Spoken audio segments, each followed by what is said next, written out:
Hello everyone.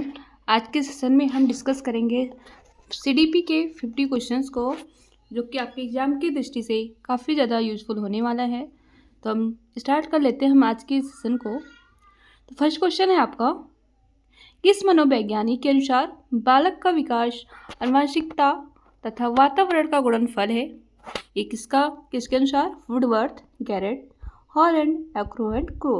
Right answer क्या होगा आपका? वुडवर्थ। नेक्स्ट देखेंगे हम, मनोवैज्ञानिक ने सर्वप्रथम अपनी आत्मा का परित्याग किया, फिर अपने मन का और फिर अपनी चेतना का। अभी वह इस एक प्रकार के व्यवहार को संजोए है।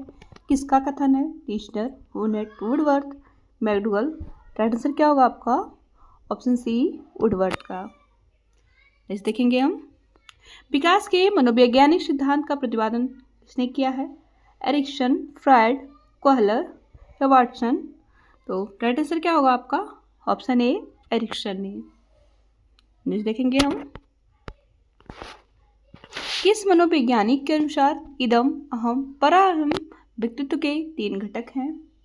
बंडूरा, यूंग, कोहलर या फ्रॉयड। राइट आंसर क्या हो जाएगा आपका? ऑप्शन डी, फ्रॉयड के अनुसार।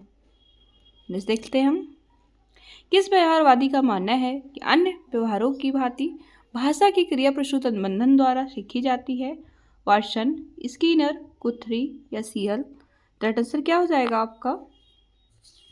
ऑप्शन बी, स्कीनर के अनुसार। इस देखेंगे हम, निम्न में से कौन केंद्रीय प्रवृत्ति का माप नहीं है? प्रसार, बहुलक, माध्यिका या माध्य। राइट आंसर क्या होगा आपका? ऑप्शन ए, प्रसार। इस देखेंगे, अधिगम में प्रयत्न और भूल के सिद्धांत का प्रतिपादन किसने किया है? पावलोव, हल, थॉर्नडाइक या वुडवर्थ। राइट आंसर क्या हो जाएगा आपका? थॉर्नडाइक ने। नेक्स्ट देखेंगे हम, निम्नलिखित मापनों के स्तर में सबसे अच्छा मापन कौन है? नामिक, अनुपात, क्रमिक, अंतराल। राइट आंसर क्या हो जाएगा आपका? ऑप्शन बी, अनुपात। नेक्स्ट देखेंगे हम, क्योंकि मापन के स्तरों को मापने के लिए सबसे अच्छी विधि जो है अनुपात विधि होती है, जिसमें कि 2 या अधिक तथ्यों को मापने के लिए अनुपात का सहारा लिया जाता है। इसमें मापन में त्रुटि की संभावना बहुत ही कम होती है। देखेंगे, निम्नलिखित में से कौन व्यक्तित्व के प्रक्षेपी परीक्षण नहीं है? रोडसा स्याही धब्बा परीक्षण, टीएटी या शब्द सहचर परीक्षण या 16 पीएफ परीक्षण। राइट आंसर क्या होगा आपका? ऑप्शन डी, 16 पीएफ परीक्षण। ये जो है व्यक्तित्व परीक्षण नहीं है, बाकी सब है। नेक्स्ट देखेंगे, आवश्यकता का पदानुक्रम सिद्धांत प्रतिपादित किया गया था किसके द्वारा? वाटसन या मैस्लो, कोहलर, वाटसन। आंसर क्या हो जाएगा आपका? ऑप्शन बी, मैस्लो के द्वारा। नेक्स्ट देख लेते हैं, निम्नलिखित में से किसको मुख्य ग्रंथि कहते हैं? थायराइड ग्रंथि, एड्रिनल ग्रंथि, अंतःस्रावी ग्रंथि या पीयूष ग्रंथि। राइट आंसर क्या होगा? ऑप्शन डी, पीयूष ग्रंथि। नेक्स्ट देखेंगे हम, अधिगम क्रिया प्रसूत अनुबंधन सिद्धांत द्वारा प्रतिपादित किया गया था? पावलोव द्वारा, थॉर्नडाइक, टॉलमैन या स्कीनर। राइट आंसर क्या हो जाएगा आपका?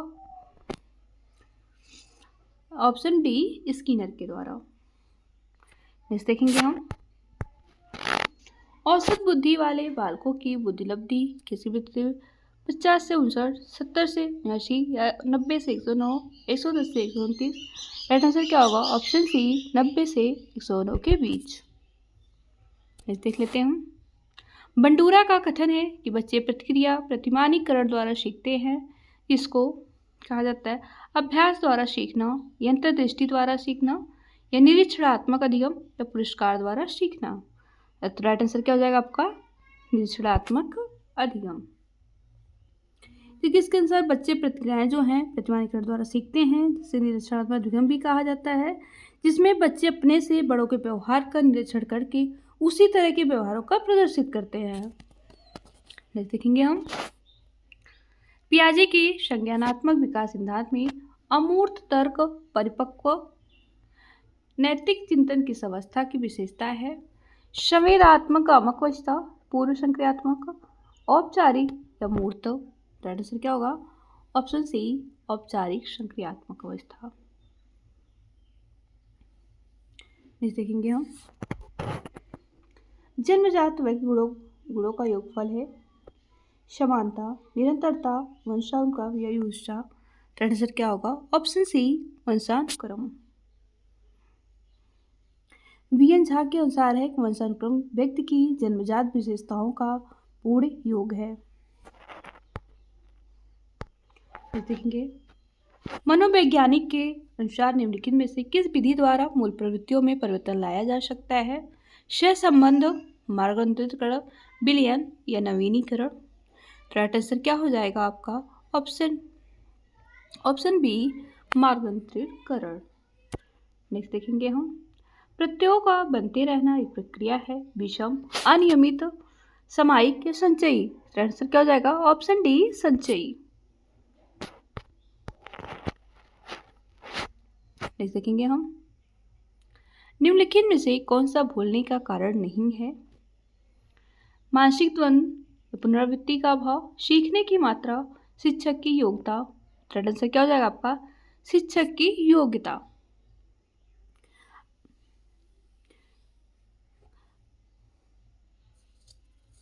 देखेंगे हम, स्पीयरमैन के अनुसार तर्क करने की क्षमता समस्या समाधान करने की क्षमता कहलाती है।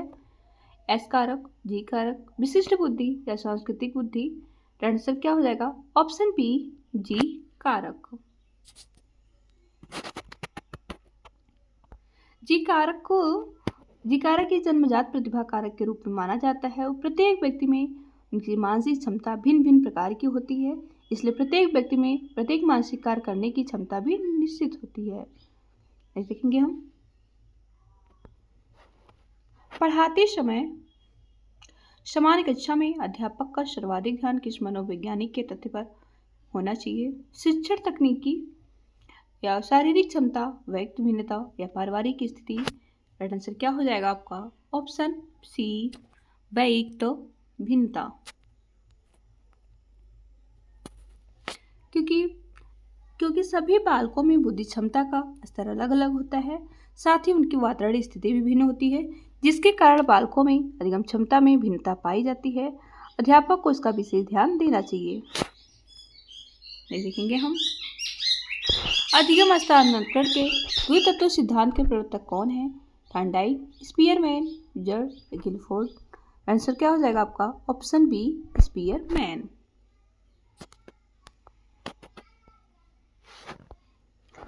देखेंगे, सीखे हुए बात का स्मरण करने या पुनः स्मरण करने की असफलता कहलाती है।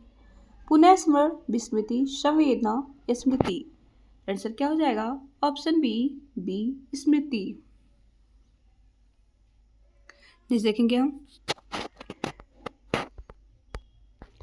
व्यक्ति में मनोशारीरिक अवस्थाओं का गतिशील संगठन उसके पर्यावरण के साथ अद्वितीय समझ से निर्धारण कहलाता है। व्यक्तित्व, समायोजन या संवेदना, चरित्र। राइट आंसर क्या हो जाएगा आपका? व्यक्तित्व।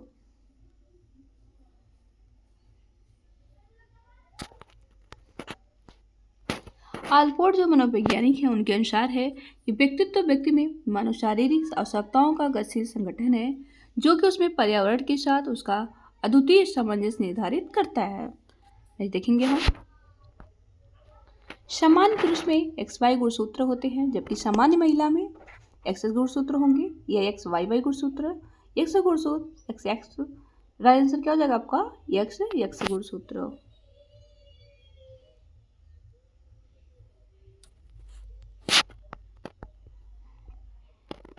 नेक्स्ट देखेंगे हम,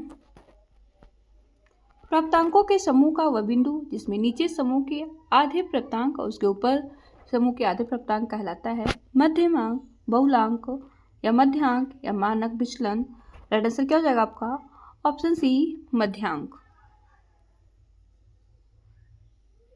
नेक्स्ट देखेंगे हम, सीखने की प्रक्रिया का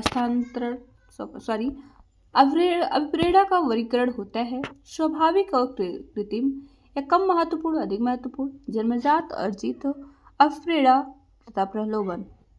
तो राइट आंसर क्या हो जाएगा आपका? ऑप्शन सी, जन्मजात और अर्जित। अब्राहम मैस्लो ने अफ्रेडा को 2 भागों में वर्गीकृत किया है, जन्मजात अफ्रेडा और अर्जित अफ्रेडा। देखेंगे सीखने की प्रक्रिया में सीखने का हस्तांतरण हो सकता है सकारात्मक, नकारात्मक, शून्य या सभी। तो आंसर क्या हो जाएगा आपका? सभी हो सकता है। इस देखेंगे हम निम्नलिखित में से कौन सा मंत्र अंतर्दृष्टि द्वारा सीखने की व्याख्या करता है? मनोविश्लेषणवाद, व्यवहारवाद या संबंधवाद, गेस्टाल्टवाद। राइट आंसर क्या होगा आपका? गेस्टाल्टवाद। देखेंगे किस मनोवैज्ञानिक ने सीखने की सामग्री के रूप में निरर्थक शब्दों का प्रयोग किया है? विलियम जेम्स, स्किनर, एबिंगहॉस या कोहलर। आंसर क्या होगा? ऑप्शन सी, एबिंगहॉस ने। उनके अनुसार निरर्थक शब्दों के प्रयोग में धीरे धीरे सार्थक शब्दों का प्रयोग करना आसान हो जाता है। सीखने के नियम दिए हैं पावलोव, स्किनर, थॉर्नडाइक या कोहलर ने। आंसर क्या होगा? ऑप्शन सी, थॉर्नडाइक ने। इन्होंने सीखने के 3 नियम दिए हैं, तत्परता का नियम, प्रभाव का नियम और अभ्यास का नियम। देखेंगे सीखना है व्यवहार में परिवर्तन, अनुभव और अभ्यास का परिणाम, व्यवहार में अपेक्षाकृत स्थायी परिवर्तन या सभी। तो राइट आंसर क्या होगा आपका? ऑप्शन डी, सभी। देखेंगे शारीरिक वृद्धि और विकास को कहते हैं तत्परता, अभिवृद्धि, गतिशीलता, आनुवंशिकता। तो राइट आंसर क्या होगा? अभिवृद्धि। शारीरिक वृद्धि और विकास जो है अभिवृद्धि कहलाते हैं, क्योंकि अभिवृद्धि एक निश्चित समय, एक निश्चित सीमा तक चलती है और शारीरिक विकास भी एक निश्चित समय और सीमा के अंतर्गत होता है। नेक्स्ट देखेंगे चिंतन संज्ञानात्मक पक्ष में एक वांशिक क्रिया है। यह कथन दिया गया है डीवी द्वारा, गिलफोर्ड द्वारा, क्रूज द्वारा या रस द्वारा। तो राइट आंसर क्या हो जाएगा आपका? ऑप्शन डी, रस द्वारा। देखेंगे हम बाल मनोविज्ञान के आधार पर कौन सा कथन सर्वोत्तम है? सारे बच्चे एक जैसे होते हैं, कुछ बच्चे एक जैसे होते हैं, या कुछ बच्चे विशिष्ट होते हैं, या प्रत्येक बच्चा विशिष्ट होता है। तो आपका राइट आंसर क्या हो जाएगा? ऑप्शन डी, प्रत्येक बच्चा जो है विशिष्ट होता है।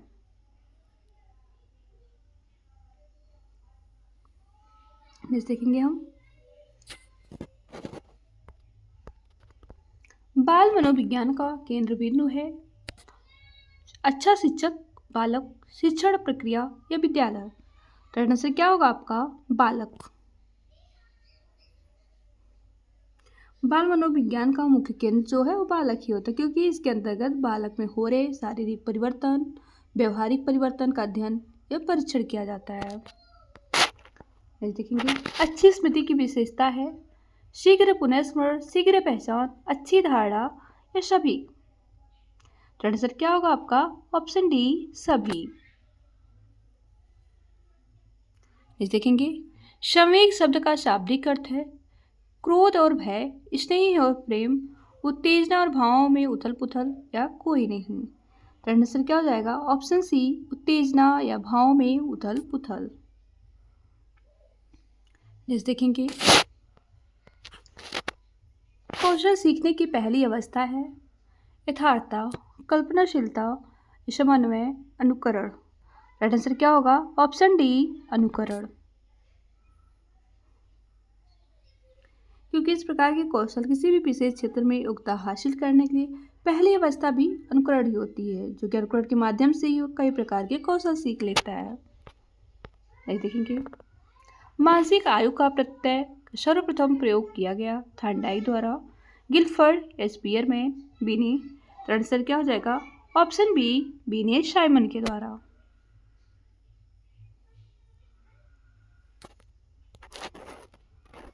देखेंगे सहस्वावस्था के लिए उत्तम शिक्षण विधि है मॉन्टेसरी विधि, खेल विधि, किंडरगार्टन विधि या सभी। तो राइट आंसर क्या होगा आपका? ऑप्शन डी, सभी। नेक्स्ट देखेंगे, बाल विकास में प्रक्रिया पर बल है या वातावरण अनुभव की पर बल है या गर्भावस्था से किशोरावस्था तक अध्ययन है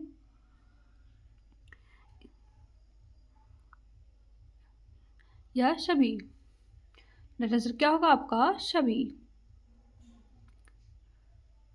नेक्स्ट देखेंगे, सॉरी, ऑप्शन सी होगा, गर्भावस्था से किशोरावस्था तक अध्ययन होता है।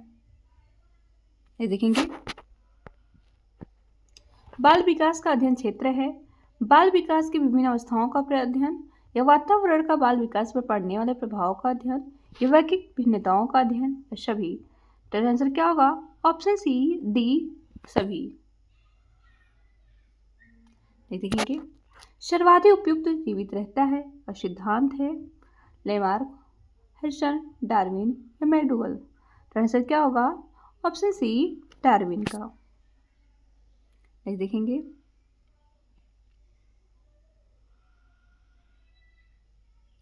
संवेगात्मक विकास को प्रभावित करने वाले कारक हैं शारीरिक स्वास्थ्य, मानसिक योग्यता, थकान या सभी? आंसर क्या होगा आपका? ऑप्शन डी, सभी। देखेंगे, सीखने की सर्वाधिक उपयुक्त अर्थ है कौशल अर्जन, ज्ञान अर्जन, व्यवहार में परिमार्जन, व्यक्तित्व समायोजन? राइट आंसर क्या होगा? ऑप्शन सी, व्यवहार में परिमार्जन, जो है ताकि परिस्थितियों के अनुरूप खुद को समायोजित करने का कौशल विकास हो सके। देखेंगे, वाणी दोष नहीं है, ध्वनि परिवर्तन और स्पष्ट उच्चारण या धीमी या तेज गति से बोलना या हकलाना, तुतलाना या तीव्र स्पष्ट वाणी? तो क्या होगा आपका? ऑप्शन बी, धीमी और तेज गति से बोलना, ये जो है वाणी दोष नहीं है। नेक्स्ट देखेंगे, प्राथमिक स्तर पर मूल्यों की शिक्षा देने की सर्वोत्तम विधि है मूल्यों को महत्व को बताना या मूल्यों के पालन न करने को दंडित करना या अध्यापक के व्यवहार में मूल्य स्थापन या सभी? तो राइट आंसर क्या होगा आपका? ऑप्शन सी, अध्यापक के व्यवहारों के मूल्य स्थापन। देखेंगे, आत्म केंद्रित व्यक्ति होता है अंतर्मुखी, बहिर्मुखी, उभयमुखी या सामाजिक निर्भर? राइट आंसर क्या होगा आपका? ऑप्शन ए, अंतर्मुखी। अंतर्मुखी व्यक्ति एक महत्वपूर्ण गुण होता है कि वो आत्म केंद्रित होता है। ऐसे व्यक्ति अकेले रहना पसंद करते हैं तथा बाह्य परिस्थितियों के अनुसार खुद को समायोजित करने में कठिनाई भी महसूस करते हैं। ऐसे लोग निराशावादी भी होते हैं। नेक्स्ट देखेंगे हम, बिनी साइमन परीक्षण द्वारा नामांकन किया जाता है सामान्य बुद्धि का या विशिष्ट बुद्धि, अभिवृद्धि, अभिक्षमता? तो राइट आंसर क्या हो जाएगा? ऑप्शन बी, विशिष्ट बुद्धि का।